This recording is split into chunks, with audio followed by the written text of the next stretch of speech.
Hello, I'm Bob the Booker and welcome to my channel. And today I'm just looking over the books that I've read this week. And in some ways it's been slightly more than a week because I recorded the last video a little bit. This is all side nonsense, but essentially I've read quite a few books recently, so I've sort of narrowed them down to sort of the ones that I especially really want to talk about. And you'll notice a theme kind of emerging in some of them. I'm trying to go back and read all the old Booker winners. I'm still doing my project to overall finish reading all of the shortlists from all of the Bookers, but I'm very close to having finished all the winners, so I'm just going to do that and then carry on with the shortlists. But here are some of the books that I really wanted to talk about from this week. First up, a book that's not really that much to do with the Booker at all, or really at all in any way, and that is Kick the Latch by Kathryn Scanlon.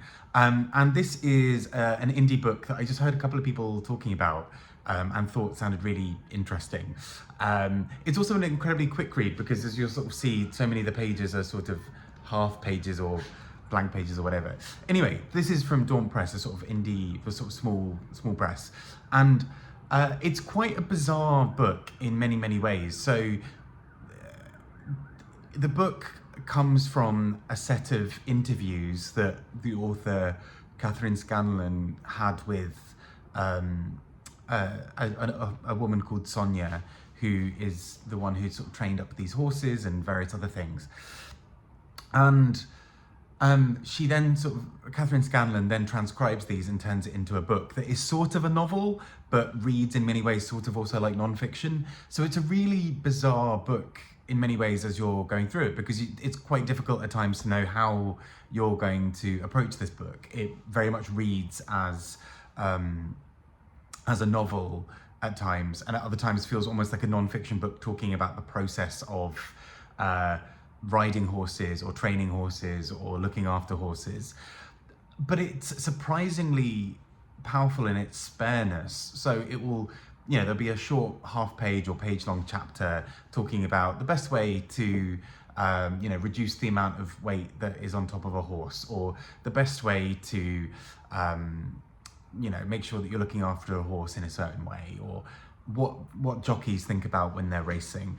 All these sorts of things that feel quite factual and kind of just like, oh, well, that's interesting. And then suddenly, out of nowhere, there'll be these quite dramatic and quite intense things about sort of violence, or the character, like the sort of main character's burgeoning sort of sexuality, or her later career when she works in a prison. Like, it just sort of comes out of nowhere, and surprisingly I think still works. It's kind of a book that I probably need to sit with a little bit more and think about some of my thoughts on, but it's sort of quite disarming in that sense, because it's so it's sort of so out of left field. So really interesting, and I'd really be keen to hear other people's thoughts on this book as well. Next up, a book that was quite interesting in many ways, and this is Maggie Smith's You Could Make This Place Beautiful. And somehow my brain saw this, was like, Maggie Nelson has a memoir? And I borrowed it from the library and then realised afterwards, I was like, oh yeah, this is not Maggie Nelson. Which is fine. Maggie Smith is a poet who, an American poet, not to be confused with the English actress, not Dame Maggie Smith. And this is a memoir where she talks about her divorce and the sort of the end of her marriage in many ways. And it's quite a bizarre book in some ways, beautifully written in so many ways, as you'd probably expect from a poet. And she is a poet who had a poem become incredibly famous or sort of well spread, particularly during the early stages of the pandemic. And so it's just a sort of interesting capsule around that time, but also just this very strange memoir in some ways of somebody looking at the end of a relationship. Incredibly written, as I said, like these really powerful sections. Is written in these very small episodic chapters almost. And sometimes there are a couple of chapters that are a couple of words long, which is just her thinking about what would be the question of the book. And so what I think is really clever and interesting about this book is the way that it writes about the process of writing whilst writing this book. That sounds a bit convoluted, but you'll see what I mean in a second. So for example, it'll talk about various writing practices. So some of the things that people are told in writing workshops about having an inciting incident, which is the thing that causes new action to happen. So somebody leaving, or a hero receiving their quest, or all those sorts of things. And so she writes about that and the divorce, less the divorce and more her kind of finding evidence of her husband cheating as being this inciting incident. But she's writing it as if she's writing how she would write the book. Again, I'm making that sound way more complicated than it is in the book. There's also this idea that behind every novel or book should be a question that the book is seeking to answer.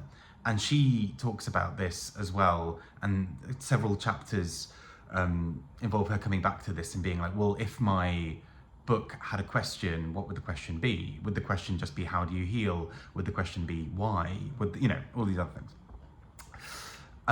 Which was fascinating in so many ways.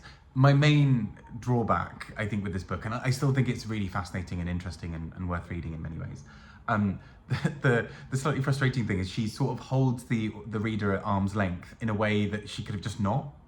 So she'll say a few times, for example, oh, but I can't tell you that, or oh, this thing happened, oh, but that's a secret that only he and I know. And you're like, okay, great, you didn't need to tell me. Like, that could have been off the page. But regardless, I think it's a really interesting book. I heard an interview with her talking about it. And it's interesting because she talks about these sort of moments in the book, and sort of how the relationship came to end. And it's quite surreal. Yeah, and I think she's also quite open to the extent where she sometimes doesn't come out of it looking great herself, which is sometimes quite interesting in a memoir, when you can really see the kind of the ugly and the messy sides of everything happening as well. But yeah, an interesting book, a kind of a quandary of many types as well. Continuing on my book of nonsense, I then read Saville by David Storey, which won the Booker Prize in the 70s. And this is a book kind of ostensibly about a young working class boy who essentially comes up against various parts of the world, and particularly parts of England at a very specific time when working class folk just didn't really exist in those spaces. So particularly things like private schools, or kind of these upper level bits of education where, often the fees were prohibitive to an extent that meant that you very rarely saw any working class kids there. And so I thought the passages where it really deals with that was so interesting. There are a couple of moments of him in a classroom where him getting something wrong is judged extra harshly because he's the working class boy and he's presumed to be being insolent or insubordinate or whatever, when he's really just kind of doing what the other kids are doing, but it's just that he's got a different accent, or he doesn't quite understand the rules of the game in that sense. So I thought those passages were really interesting. I think overall, I felt the 550-pageness of this book. I did find it a little bit long and a bit draggy at times. I'm sure there's a lot of beauty that many people would have found in this book. I think for me, the kind of the core part of that story I thought was so interesting, and I felt like some of the other bit was window dressing that maybe didn't get there in the way that it could have. However, I still think this is a very interesting book. I see why it won. There's a sort of there was an article that looked at kind of old sort of controversies or dramas or whatever around the Booker Prize, and the kind of big thinking was that because there was a left-wing MP, or sorry, previous Prime Minister, who was the one of the Booker judges the year that this won, there was a moment where it was sort of realised that he would immediately pick this book as the winner, because this was very much his kind of almost his story as well. So anyway, that's that. And I'm kind of slowly nearing having read all the Booker winners. I can't say this is going to be in my top favourites. I see why it would have won in its time. It's not my particular favourite, but there we go. Next up, I read another winner, Barry Unsworth's The Sacred Hunger. And so this is a book that's about a very different subject, which is largely around the slave trade. And It's a difficult read in many, many ways, partly because there are quite a few moments of really quite brutal and visceral descriptions of what happened during the slave trade, and quite a lot of conversations around of sort of capturing the voices of people who would have been the enslavers, who equally as well at the same time will have been people who were working for minimum wage on some of these ships. So it also sort of tries to explore a little bit about kind of this sort of like pyramid almost of exploitation kind of going on. And in the meantime, it also looks a little bit at things around the sugar trade, which is very intimately linked to that. But it also looks a little bit at some other things. There's sort of a parallel moment where we, as well as having this this conversation around the slave trade, we also have a group of people who are putting on a performance of the Tempest. And particularly the Tempest, not only dealing with like ships and the water, but also the sort of some of the racial politics in the Tempest, because you've got people like Caliban, who are this figure who is living on his island, but is sort of an enslaved person, and is also, it's kind of a complicated thing. So the book sort of is trying to draw these parallels as well, whilst also detailing the brutality of some of that, the way that some of the characters get to walk away from some of the depictions in the play and some don't. And it also looks a lot, I think, at legacies. So, you know, at one point you have a new section of Sacred Hunger where one of the characters seeks to kind of continue the legacy of his father within the sugar and slave trades. And it's kind of horrific. And I think that, yeah, it's a book that is sort of unflinching in what it does. I think it does it very successfully. I think there's a lot here that really digs into some of the complexities around, like I mentioned, the sort of the working class staff who were also made to enact some of this brutality, but also the fact that they don't get a free pass because of that they are very much still culpable for what they did. It's complicated in many, many ways, and I think this is an incredibly gutsy book. I can't say I enjoyed it in that sense. It's a difficult book to enjoy because of how much brutality is happening, but I think it's a really interesting examination of sort of the heart of evil that can happen in a period like this as well. So yeah, a difficult read. And a very different read altogether, Train Lord by Oliver Mull. And so this is a memoir of Oliver Mull, as you'd expect, where he talks about his history, and it's quite an interesting and complicated one in some ways, because he basically is a writer. He he puts a novel out in the world, but around the same time starts having these horrendous migraines.